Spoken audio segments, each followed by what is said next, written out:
Doomsvince, and this is day 103 of Spawn Year.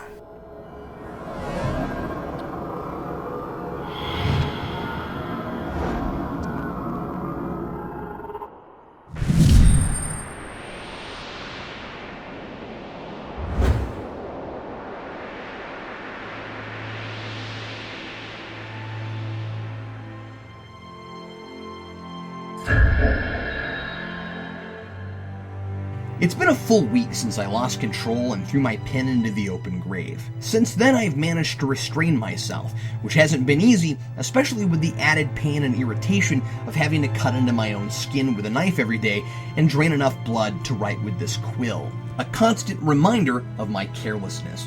I was surprised the first day back to writing in my own blood at the feeling of relief that Doomsvince has never taken the knife back.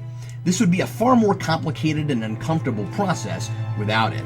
And I will admit, since reading ahead and thinking about Al Simmons' future, there have been moments, ever so brief, when I have stared at that blade and considered darker applications for it. But besides those very rare moments of black doubt, I remain steadfast, resolved to fight through my mistakes and focus on my family, the ultimate light at the end of Spawn Year. But I do worry that since issue 64, the issue that drove me to that Spawn level of blind rage, the material for review hasn't been nearly as aggravating. I don't want to become complacent again, so comfortable with these stories that I become blindsided when they're infuriating once again. I started playing with the Spawnmobile again. I haven't done that since I returned from that horrible kitchen. And then I wonder, as I did months ago, if Doomsvince's power really does reach beyond his control over me, wherever I truly am, and through the very fabric of space and time, so he can manipulate these comic books in direct response to my every reaction. If he were really that powerful, he could be going back in time and writing Spawn in the past. Oh my god, Doomsvince and Todd McFarlane could be the same person! No, that's insane. I don't know how Doomsvince has pulled all this off, but if it is the real Doomsvince, the answer must be simpler than all that, since I know precisely what Doomsvince is and where he comes from, which he's always been touchy about, and I know he's reading this, so I don't want to give him any reasons to make my life any harder than it already is. Anyway, Spawn number 69. Sam and Twitch go looking for Spawn for the upteenth time. They find him, and it seems, at least according to Cog's mumbo-jumbo about how their lives are all intertwined, that it is their destiny to get Spawn down off a wall, because it seems that, for whatever reason, his head won't grow back while in a crucified position. I wonder if the same is true of Jeeves from Men in Black. And now I can finally cross-reference a Barry Sonnenfeld production besides the Tick off my list.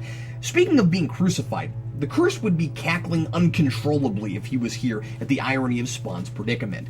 I wish McFarlane gave more consideration sometimes to putting his audience in the shoes of his point-of-view characters.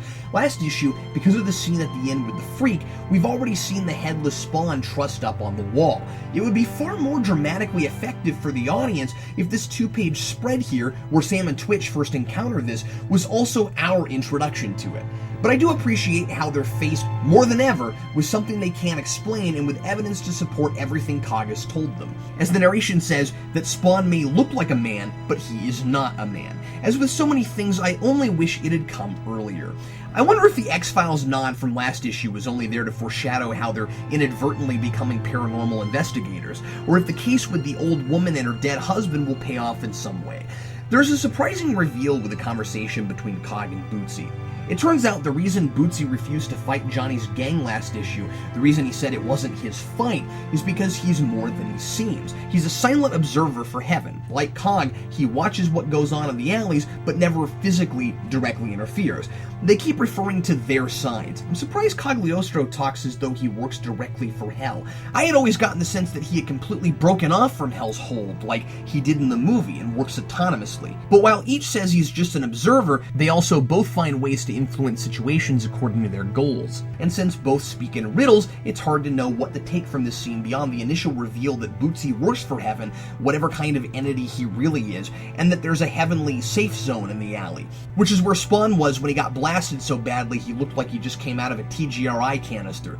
There's a whole lot of macho posturing from Johnny's gang and Bobby's group, and Sam and Twitch try to shut the fight down before it starts, until the Freak comes out of nowhere and takes Twitch hostage.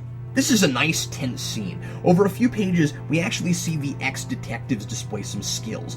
Twitch shooting an old poster of Richard Nixon between the eyes to intimidate Johnny, and Sam takes a gamble, trying to bluff Reek into dropping his knife, telling him to go ahead and kill Twitch, but that it'll be the last thing he ever does. At first I questioned Twitch's goading a wild-eyed psychopath, but it doesn't take him long to realize he's playing with fire, and he drops his gun. And right then, Spawn's already back, good as new. To be continued. These comics don't use that nearly often enough. There are a lot of these that abruptly end on a cliffhanger, and clearly the story's not over, so why does this one say to be continued, but the issue where Spawn's head explodes doesn't? As usual, there's not nearly enough going on this issue, but I actually like what's here. I'm keeping my wits about me, though. I can't afford to lose my quill. Signed, Captain Logan.